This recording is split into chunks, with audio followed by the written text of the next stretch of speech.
आज आपण बनवतोय खुसखुशीत अशी शंकरपाळी। त्यासाठी लागणारे साहित्य बघूयात।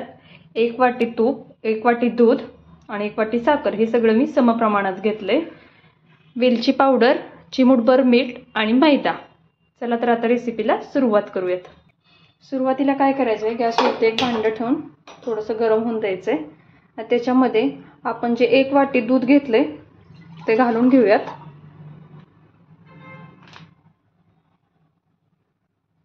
त्याचबरोबर साखर 1 वाटी, हे व्यवस्थित मिक्स करून घेऊयात। साखर यात विरघळेपर्यंत हे सतत असं ढवळत राहायचं।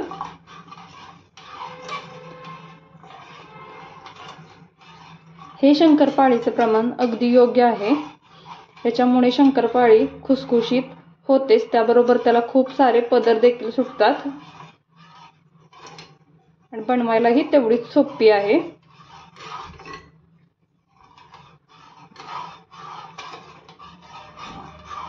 आता आपण साखर ह्याच्यात विरघळून घेऊयात सगळी एक।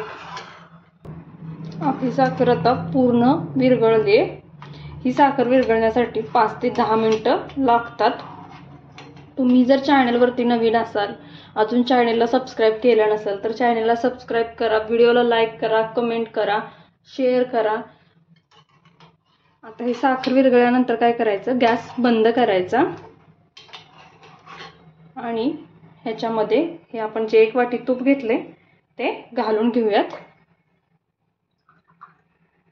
एकसारखं मिक्स करून घेऊयात। आता हे सगळं मिक्स करून झाल्यानंतर आपली साखर ही विरघळली। आता हे आपण जे मिश्रण तयार करून घेतले हे एका भांड्यात आपण पसरवून घेऊयात, म्हणजे ते थंड होईल। थंड झाल्यानंतर आपण याच्यात पीठ मळूयात।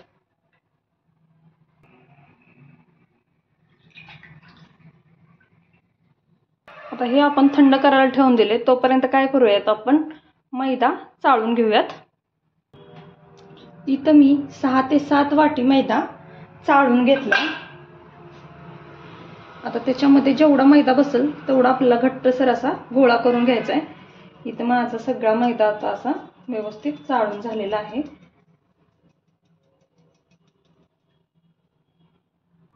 हे मिश्रण आता कोमट होण्यासाठी ह्याला थोडंसं चमच्याने हलवून घेऊयात, म्हणजे ते कोमट होईल। हे गरम असताना ह्याच्यामध्ये पीठ मळायचं नाही, कोमट झाल्यावरतीच पीठ मळून घ्यायचं। आता हे हलवून थोडंसं कोमट करून घेऊयात। आपण बोट घालू शकतोय इतपत हे मिश्रण आता थंड झालेलं आहे। आता ह्याच्यामध्ये चिमूटभर मीठ आणि वेलची पावडर घालून घेऊयात। हे मिक्स करूयात।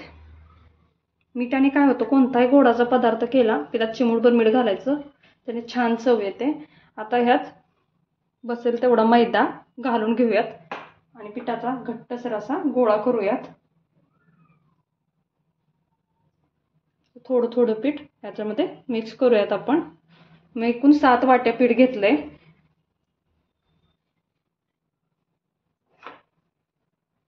असं मळून घेऊयात थोडं थोडं करून।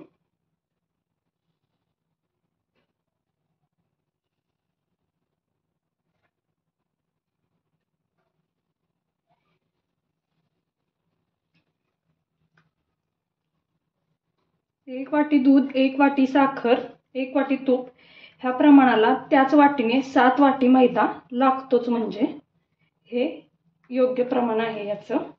हे आता आपण सगळा मैदा त्याच्यामध्ये घालून व्यवस्थित मिक्स करून घेऊया। आणि पीठ मळताना काय करायचं, चपातीला जसं आपण दाबून पीठ मळतो तसं पीठ मळायचं नाही, हलक्या हाताने पीठ सगळं मळून घेऊयात।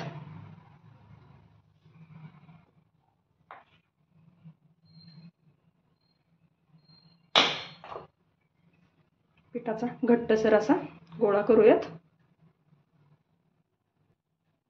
पीठ इथं आपलं आता मळून तयार झालेलं आहे। तुम्ही बघू शकताय इथं बरोबर आपल्याला 7 वाटी मैदा लागलेला आहे तेवढ्या प्रमाणासाठी। पीठ हे मळून झाल्यावरती असं होतं, चिकट न होता असं होईल। आता याला व्यवस्थित मिक्स करूयात। एक 5 मिनिटं ठेवून देऊयात आणि शंकरपाळी लाटून घेऊयात. असा एक गोळा करून घेऊयात आणि तो जाडसर असा लाटून घेऊयात.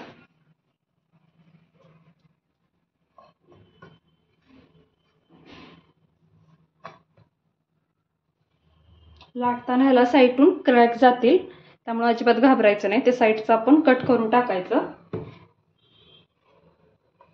व्यवस्थित हलक्या हाताने लाटून घेऊयात.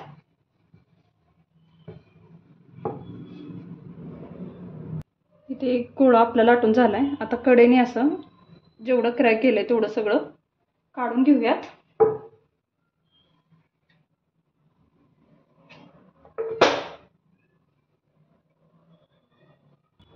तुम्हाला ज्या शेपमध्ये पाहिजे, लहान मोठी तशी शंकरपाळी कट करून घ्यायची. मी जास्त लहानही नाही आणि जास्त मोठी नाही, अशी कट करून घेतली.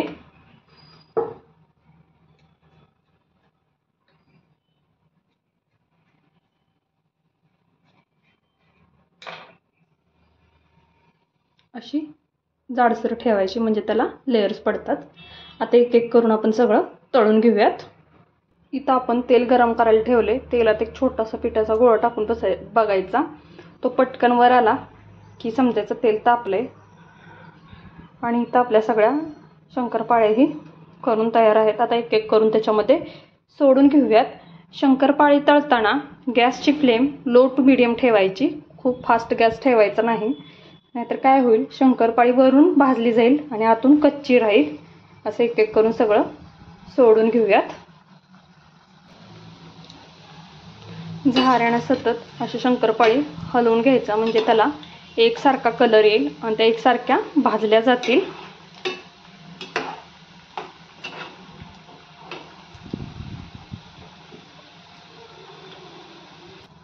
त्याच्यावरचे बबल्स असे थोडेफार कमी आले की आपण सगळ्या शंकरपाळ्या अशा काढून घेऊयात.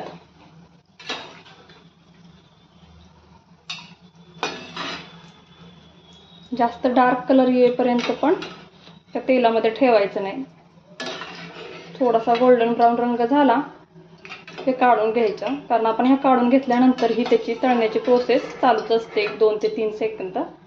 त्यामुळं जास्त डार्क होईपर्यंत तळायचं नाही. हा कलर येईपर्यंत तळून घ्यायचं. तर एक एक करून आपण सगळं शंकरपाळ्या तळून घेऊयात.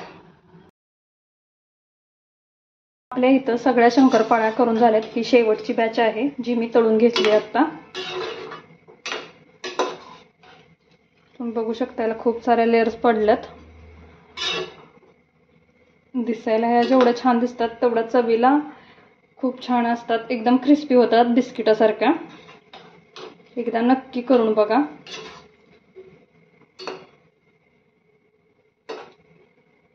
आता आपण या काढून घेऊयात.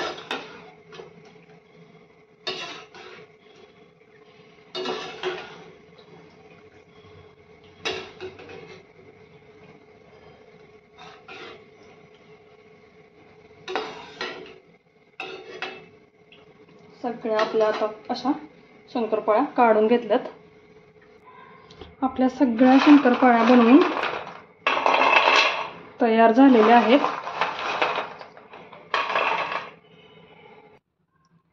तेवढ्या मेजरमेंटमध्ये आपल्या एवढ्या साऱ्या शंकरपाळ्या बनवून तयार झालेल्या आहेत. तुम्ही बघू शकताय शंकरपाळ्या जास्त तेलकटी नाही, अगदी बिस्किटासारख्या झाल्यात. जास्त तेल आपल्या हाताला लागत नाही, सहज अशा कुस्करल्या जातात आणि क्रिस्पी झाल्यात खूप. ह्या